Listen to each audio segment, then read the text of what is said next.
नमस्कार दोस्तों, स्वागत है आप सभी का एक बार फिर से आपके अपने YouTube चैनल टेक्निकल जॉब ज्ञान में। दोस्तों 20 मई के पहली शिफ्ट का एग्ज़ाम हो चुका है। जिन भी बच्चों ने पहली शिफ्ट का एग्ज़ाम दिया है, मुझे पूरी उम्मीद है कि आप सभी बच्चों का वो पेपर काफ़ी अच्छा गया होगा। बात करने वाले हैं पेपर के अंदर टेक्निकल का लेवल क्या था, नॉन टेक का लेवल क्या था। प्रश्न काफ़ी सारे बच्चों के मेरे पास में आए हैं, तो उनका भी अपन एक एक करके सॉल्यूशन करेंगे। तो कंप्लीट डिटेल में अपन बात करने वाले हैं। दोस्तों सबसे पहली चीज़ तो ये है कि राजधानी इंजीनियरिंग कॉलेज ऐसे करके कोई नाम है, इंजीनियरिंग कॉलेज है, जो कि टेक्निकल हेल्पर जो प्री एग्जाम था, मॉर्निंग शिफ्ट वाला, उसका सेंटर था। और ऐसा बताया जा रहा है कि उस सेंटर पे पहली और दूसरी दोनों शिफ्ट है, उनका एग्जाम है वो कैंसिल कर दिया गया है। और कारण ये बताया जा रहा है कि वहाँ पे जो फैकल्टी थी, जो स्टाफ था वहाँ एग्जाम लेने वाला या मतलब जो मैनेज करने वाला, उनके द्वारा पेपर का सॉल्यूशन करवाया जा रहा था। और बच्चों ने उनको देखा और उसका वीडियो बनाया, और उसके बाद में वीडियो वो सोशल मीडिया पे वायरल हो रहा है।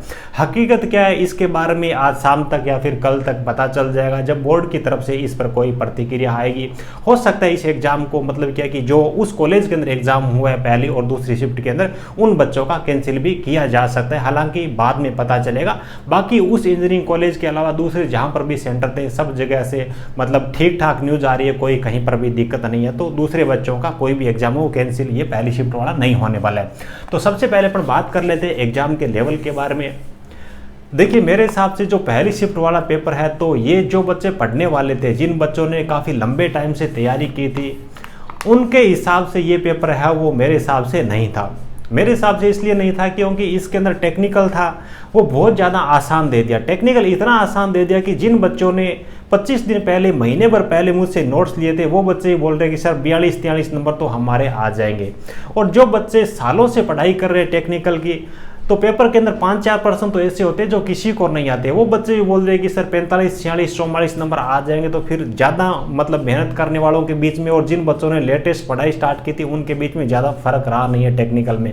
इसी हिसाब से नॉन टेक्निकल के बारे में बात करें तो नॉन टेक्निकल राजस्थान जी के लगभग सभी बच्चे यही बोल रहे हैं कि काफ़ी ज़्यादा हार्ड था, और हार्ड बता रहे हैं। और बच्चों को ज़्यादातर तो पता ही नहीं है भी क्वेश्चन कौन कौन से आए थे। जब मैंने पूछा मेमोरी बेस्ड प्रश्न बताओ, तो काफ़ी सारे बच्चों को तो नॉन टेक वाले जो प्रश्न है वो भी याद नहीं है। तो नॉन टेक था वो काफ़ी टफ आया, खास तौर से राजस्थान जी के और करंट अफेयर का। टेक्निकल था उसका लेवल काफ़ी कम रहा है। और नॉन टेक में खासकर राजस्थान जी के है, वो बच्चे लंबे टाइम से तैयारी कर रहे थे, उनके भी पल्ले कुछ नहीं पड़ रहा था, है ना।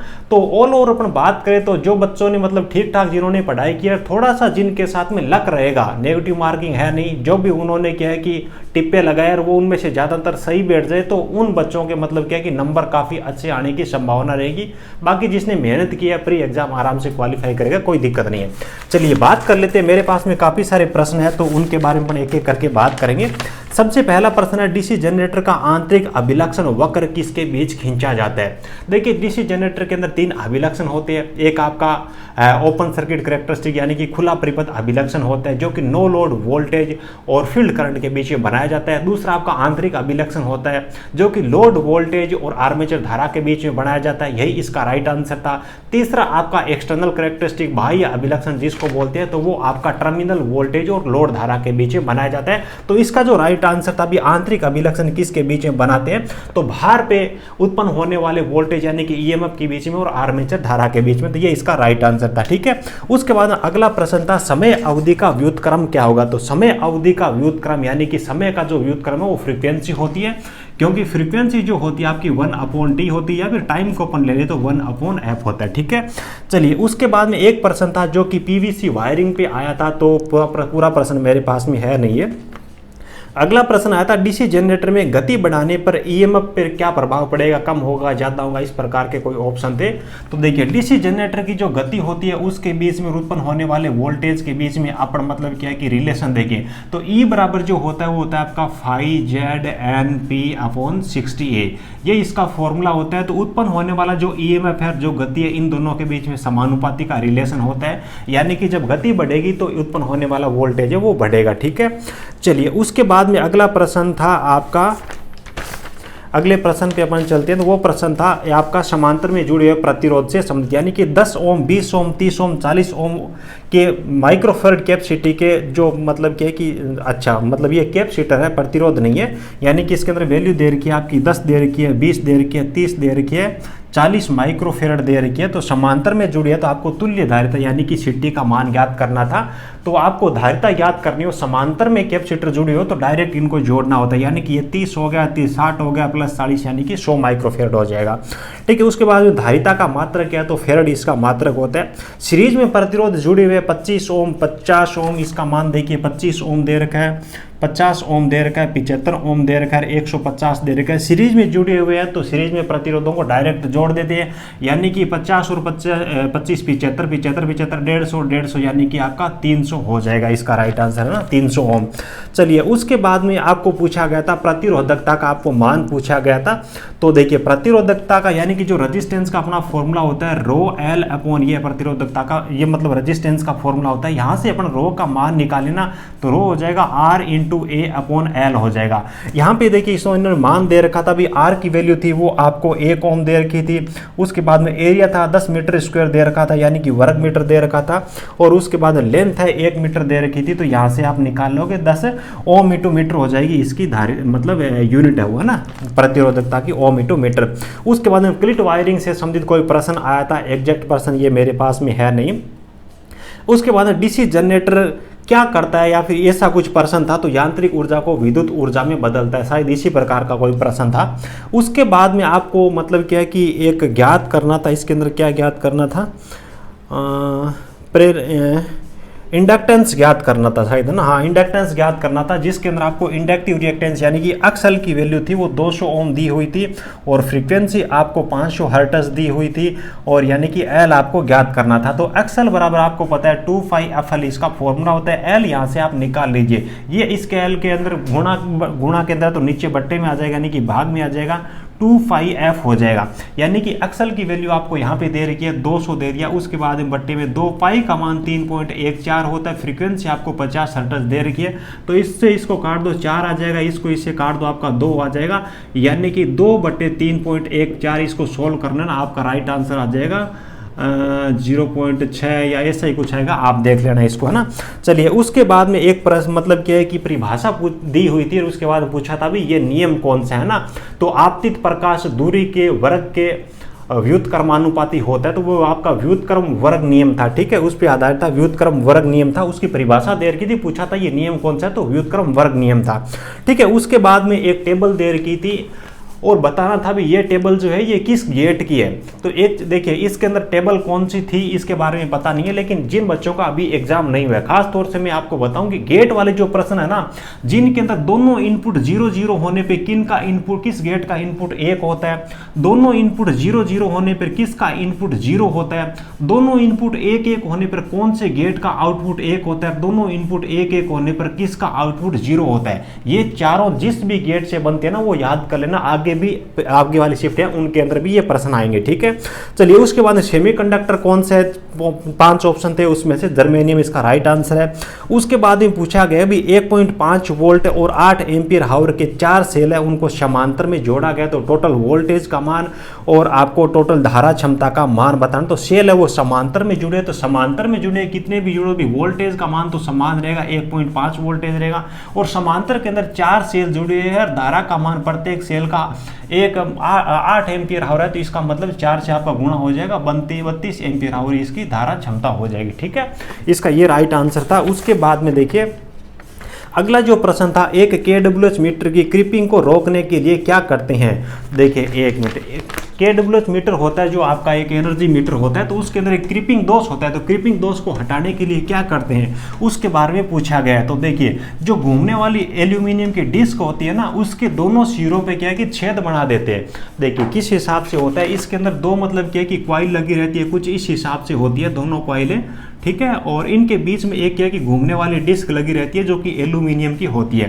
तो क्रीपिंग जो दोष होता है ना, उसके अंदर क्या है कि इसको जब बाहर से सप्लाई देना मीटर को बंद कर देते हैं KWH को, फिर भी ये जो एल्यूमिनियम वाली डिस्क होती है ना धीरे धीरे घूमती रहती है, उसको क्रीपिंग दोष बोलते हैं। तो इसको रोकने के लिए अपन क्या करेंगे, ये जो डिस्क है ना इसके दोनों छोरों पे अपन क्या है कि छेद कर देंगे। ठीक है, ये बीच वाला छेद नहीं है, दोनों छोर पे अपन छेद कर देंगे। जैसे ये जो छेद है ये मतलब क्या है कि पोल के सीध में आएगी ना, उस टाइम मतलब क्या है कि ये डिस्क है वो घूमनी बंद हो जाएगी।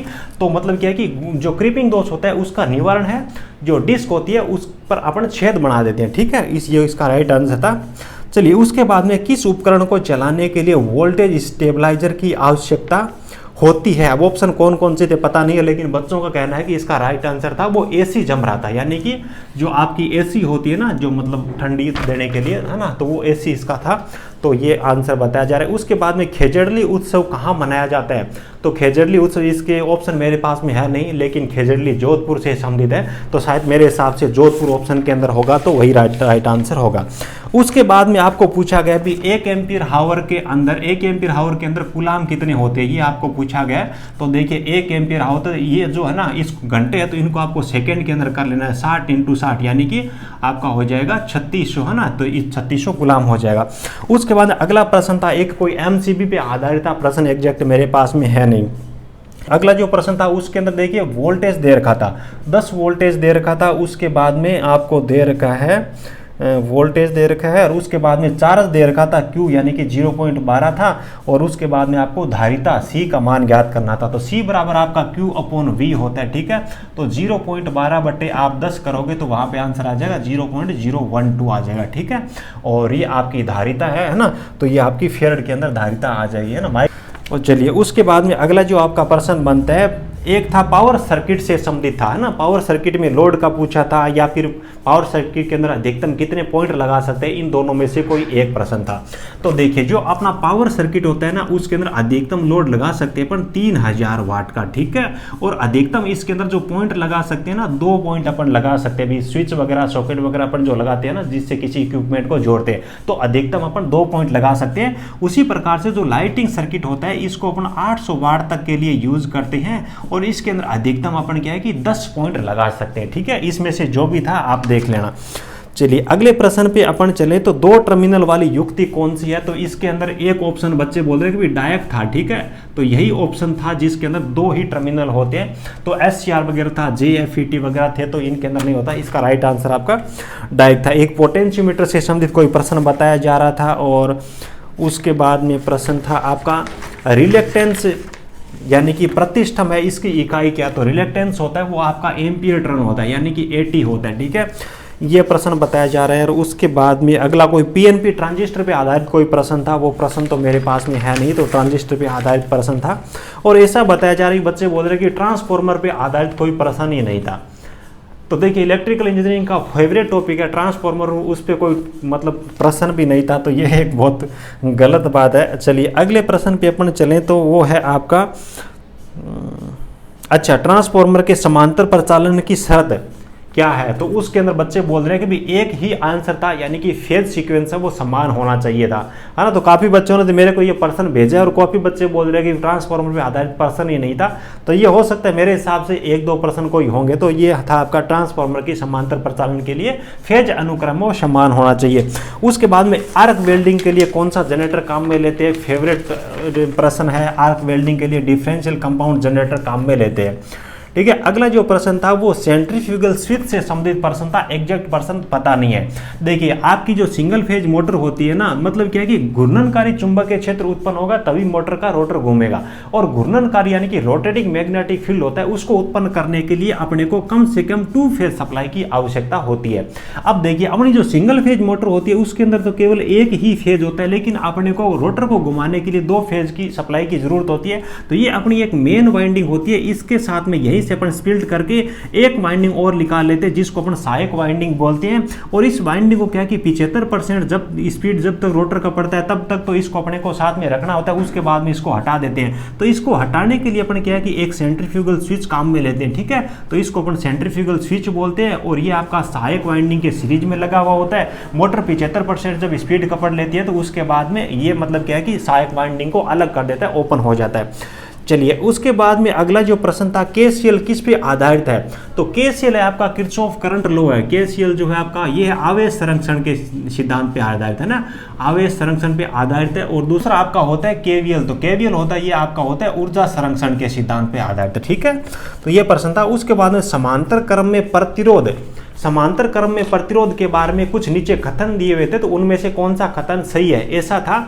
तो बच्चे यही बोल रहे हैं कि उनमें से हमारे को यही लगा भी मतलब क्या है कि एक ऐसा दिया हुआ था कथन भी समांतर क्रम के अंदर जो प्रतिरोध होते हैं उन सब का जो तुल्य प्रतिरोध अपन करते हैं यानी कि इक्विवेलेंट रेजिस्टेंस करते हैं, तो उस परिपथ के अंदर जितने भी रेजिस्टेंस लगे होते हैं उनमें से जो सबसे छोटा रेजिस्टेंस होता है ना, तो तुल्य प्रतिरोध उससे भी कम होता है ना। तो ये उसका राइट आंसर था। तो समांतर क्रम में तुल्य प्रतिरोध सबसे छोटे प्रतिरोध से भी कम होता है, और सीरीज के अंदर जो तुल्य प्रतिरोध होता है वो परिपथ के अंदर जुड़े हुए जो प्रतिरोध होते हैं उनमें से जो सबसे बड़ा प्रतिरोध है उससे भी ज्यादा होता है सीरीज के अंदर। ठीक है, तो चलिए उसके बाद में चलिए यही प्रश्न है, और भी प्रश्न है लेकिन उन पे मेरे को विश्वास नहीं है, तो वो चीज़ें मैं आपके साथ में शेयर नहीं करूंगा। ठीक है, तो जिन बच्चों का आगे भी एग्जाम होने वाला है तो वो बच्चे भी मेरे को प्रश्न जरूर शेयर करें, अपन विश्लेषण करेंगे आगे आने वाली शिफ्टों का पेपर किस हिसाब का रहता है। तो पहली जो शिफ्ट का पेपर था ऑल ओवर ठीक ठाक पेपर रहा है, टेक्निकल सरल था, नॉन टेक्निकल काफ़ी टफ था, तो ठीक ठाक मेरे हिसाब से ये रहा है बच्चों के लिए। हालांकि ये चीज़ है कि लंबे टाइम से जो बच्चे तैयारी कर रहे थे